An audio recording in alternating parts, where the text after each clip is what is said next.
Imagine a summer night in 1876 when 41 souls, men, women, children vanished from a Kentucky plantation without a trace, no bodies, no clues, no justice. For nearly 150 years, the Bowmont Plantation disappearance has been a whispered legend, a wound in the heart of Bourbon County. But secrets buried in letters and soil tell a story of betrayal, murder, and courage that will shake you to your core. This is the Bowmont Massacre, a dark chapter of American history that demands to be heard. Why did these workers disappear? Who silenced their story? And what does it mean for us today? Stay with us as we unravel a conspiracy that powerful men fought to keep hidden. Hit that subscribe button, tap the notification bell, and join us on this chilling journey. Tell us in the comments, what state are you watching from? Let's uncover the truth together. The year is 1876, and America is a nation divided. The Civil War scars linger, and Reconstruction's promises of equality are crumbling under the weight of resentment and violence. In Kentucky, tobacco fields are king, but there are also battlegrounds where old hatreds fester. The Bowmont Plantation stood as a bold experiment, a place where black, white, and immigrant workers toiled side by side, defying the South's racial order. But progress comes at a cost.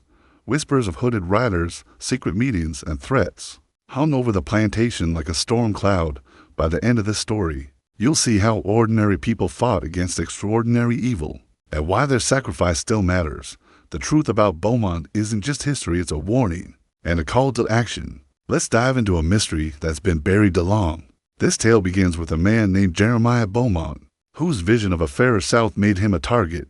It continues with a schoolteacher, Margaret Bowmont, whose courage exposed a conspiracy that reached Kentucky's highest powers, and it hinges on a woman named Rebecca, who saw what no one else dared to witness. Their stories weave a tapestry of bravery against a backdrop of terror, revealing how far some would go to protect their power. As we explore this mystery, we'll meet descendants who carry the pain of loss, historians who connect the dots to broader injustices, and a legacy that challenges us to confront our past. So, grab a seat, share this video with a friend who loves historical mysteries, and let's unearth the secrets of Bowmont Plantation.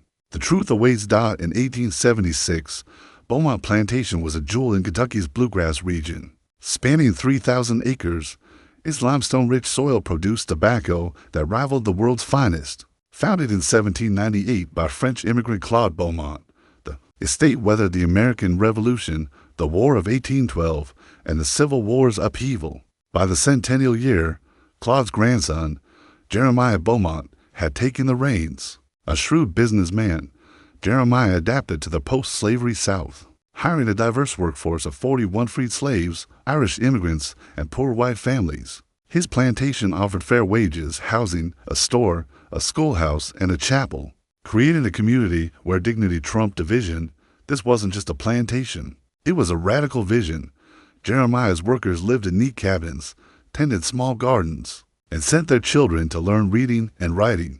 To outsiders, Bowmont was a success story of former slave plantation reborn as a model of Reconstruction's ideals.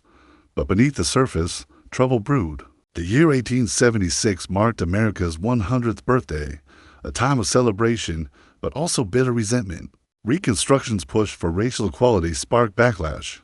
In Kentucky, the Ku Klux Klan and similar groups terrorized black communities and their allies. Bowmont's integrated workforce was a provocation, a challenge to the South's unwritten rules. Cut to an interview with Dr. Emily Harper, a Kentucky historian. Bowmont was an anomaly, Dr. Harper says, standing in a modern tobacco field. Jeremiah Bowmont wasn't just running a business, he was testing whether the South could change. His workers, black, white, Irish, lived as equals, which was unthinkable to many local newspapers. Like Harrison Crow's editorials called it a dangerous experiment. Nearby plantation owners, struggling after emancipation, saw Bowmont's success as a threat. It wasn't just about tobacco, it was about power. The plantation's diversity drew scrutiny. Neighbors whispered of nighttime riders on the roads, their faces hidden under hoods. Local elites, clinging to pre-war hierarchies, resented Jeremiah's prosperity. His workers, unaware of the growing storm, carried dreams of a better life. Samuel Ruddle, a former slave, led the fields with pride. Patrick O'Sullivan, an Irish immigrant, wrote of hope to his sister, Martha Caldwell, a widow, found stability for her children. Thomas Vance, a mountain boy, sought escape from poverty. Their stories, woven into the plantation's fabric, made Bowmont a target.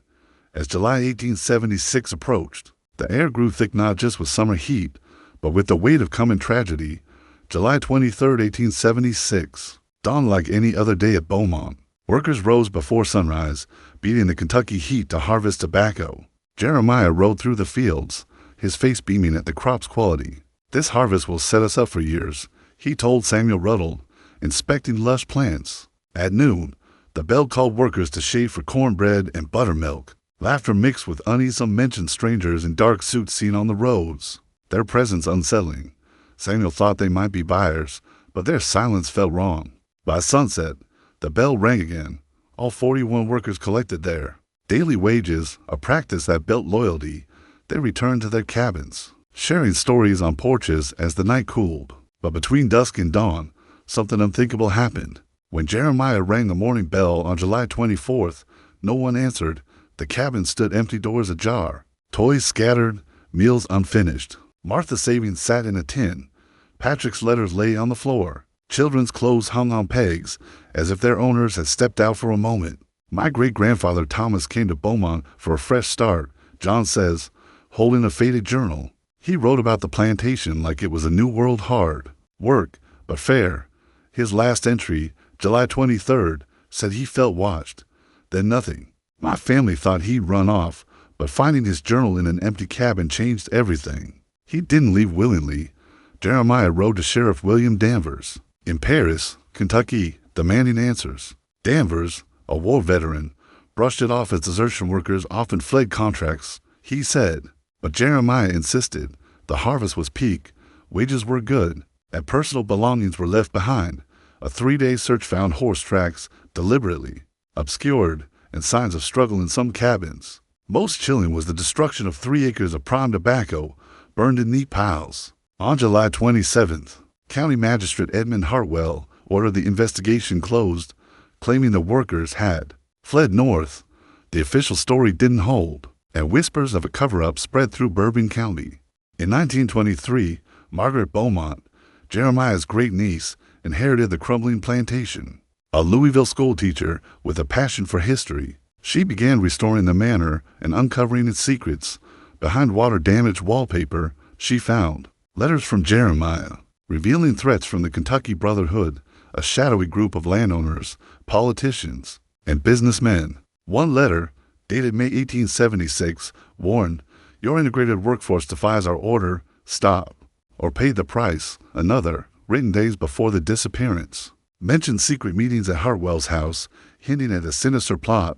Margaret's digging uncovered a coded ledger beneath the floorboards, listing names, dates, and payments tied to the disappearance. The Brotherhood wasn't just a hate group, it was a criminal network, targeting integrated operations to maintain economic control. But her investigation drew danger. Her apartment was ransacked, her mail intercepted, and her investigator, Robert Hayes, died suddenly after finding leads. His files on Bowmont vanished. The Brotherhood was part of a larger web, Dr. Mitchell explains. Standing by a Kentucky courthouse, after Reconstruction, groups like this replaced the Klan. With more sophisticated terror, they didn't just hate integration, they feared its economic impact. Bowmont's success showed a South where black and white workers could thrive together, threatening the cheap labor elites relied on. Similar groups operated in Georgia and Mississippi, erasing progress with violence. Margaret found a key witness in Elias Ruddle, grandson of Samuel Ruddle. Elias shared his grandmother Rebecca's hidden records. Rebecca, absent during the disappearance, returned on July 24th to find the plantation silent.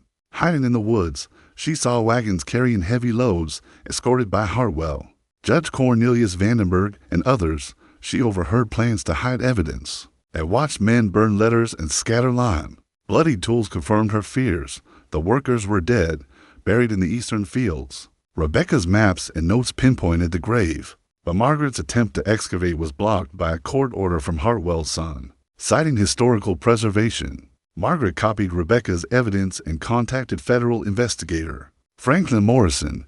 His team saw the Bowmont case as a chance to expose a regional terrorist network. By 1926, 47 Brotherhood members, including judges and officials, faced indictments. The 1927 trials shocked the nation, revealing a conspiracy that treated murder as a business. Harrison Hartwell, son of the magistrate, confessed his father's role in planning the massacre to crush Bowmont's example.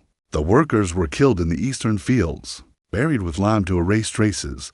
Financial records showed profits from seized lands. My great-grandmother Rebecca carried this pain her whole life, Lisa says.